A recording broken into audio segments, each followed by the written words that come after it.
Assalamualaikum warahmatullahi wabarakatuh. Bertemu bersama Ustazah Maria dalam video pembelajaran Pendidikan Agama Islam kelas 5, pelajaran 2 tentang mengenal nama Allah Subhanahu wa taala dan kitab-kitabnya. Sebelum kita mengawali pembelajaran, mari kita berdoa terlebih dahulu ya. Bismillahirrahmanirrahim. Allahumma inna nas'aluka ilman nafi'a wa rizqan thayyiba wa amalan mutaqabbala. Rabbi shrah li sadri wa yassir li amri wahlul 'uqdatam min lisani yafqahu qawli. Amin. Materi yang pertama yang akan kita pelajari adalah mari mengenal Allah. Dari manakah kita bisa mengenal Allah? Maka kita harus belajar Asmaul Husna. Apakah itu Asmaul Husna? Asmaul Husna adalah nama-nama yang baik yang dimiliki oleh Allah. Seperti yang sudah kalian tahu, Allah memiliki 99 nama yang baik yang wajib kita ketahui dan kita hafalkan. Di kelas 5 ini kita akan mempelajari 4 nama baik Allah dari 99 nama baik yang harus kita pelajari. Yang pertama adalah Al-Mumitu. Al-Mumit artinya Allah Maha Mematikan. Setiap yang bernyawa pasti akan mati. Yang terpenting adalah kita harus mempersiapkan diri menuju kematian. Dan persiapan apa yang terbaik adalah dengan takwa. Takwa adalah menjalankan semua yang diperintahkan oleh Allah serta meninggalkan semua yang dilarang oleh Allah. Yang kedua adalah Al-Hayyu. Artinya Allah Maha Hidup. Allah hidup kekal selamanya. Hidupnya Allah Subhanahu wa taala tidak sama dengan makhluknya.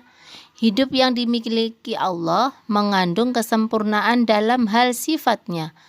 Allah Subhanahu wa taala tidak bergantung kepada siapapun dan tidak dibatasi oleh apapun. Berikutnya adalah nama baik Allah Al-Qayyum. Artinya Allah Maha Mandiri. Allah itu berdiri sendiri untuk selama-lamanya. Allah tidak pernah membutuhkan siapapun untuk menjalankan segala urusannya. Dan Allah menunjukkan kesempurnaan, kekuasaan, dan pengaturan Allah terhadap makhluknya. Yang terakhir adalah nama baik Allah Al-Ahad. Artinya Allah Maha Esa. Allah itu tunggal, satu, tidak beranak dan tidak pula diperanakkan. Allah tidak punya sekutu, sedangkan menyekutukan Allah itu termasuk dosa besar dan tidak akan diampuni jika kita tidak bertaubat sebelum kita mati.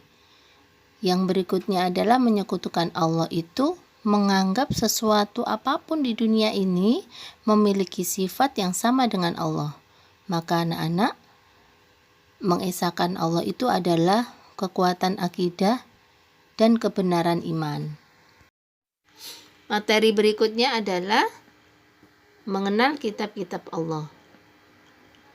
Seperti apa yang difirmankan oleh Allah di dalam surat An-Nisa ayat 136 yang artinya, wahai orang-orang yang beriman, tetaplah beriman kepada Allah dan Rasul-Nya Muhammad dan kepada kitab Al-Quran yang diturunkan kepada Rasul-Nya serta kitab yang diturunkan sebelumnya. Barang siapa ingkar kepada Allah, malaikat-malaikatnya, kitab-kitabnya, Rasul-Rasulnya, dan hari kemudian, maka orang itu telah tersesat sangat jauh.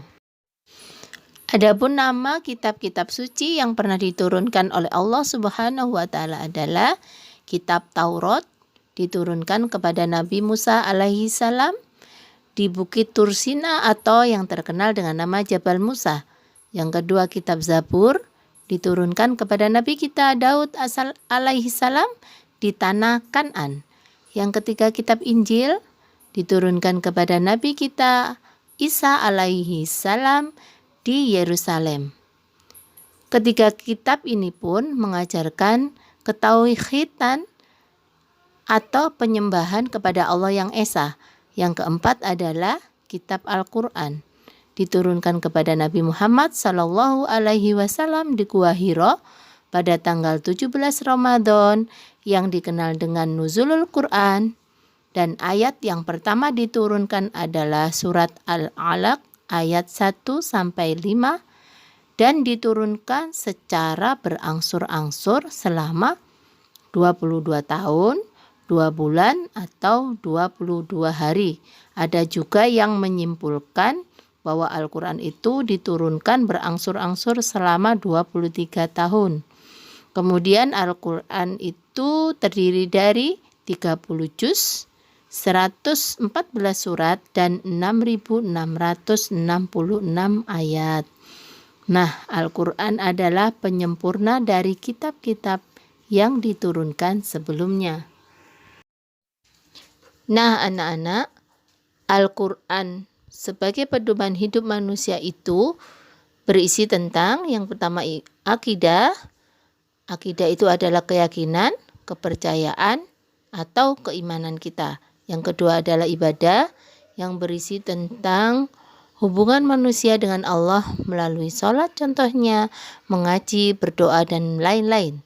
Yang ketiga adalah syariah atau ajaran atau peraturan dan hukum yang sesuai dengan yang diperintahkan oleh Allah.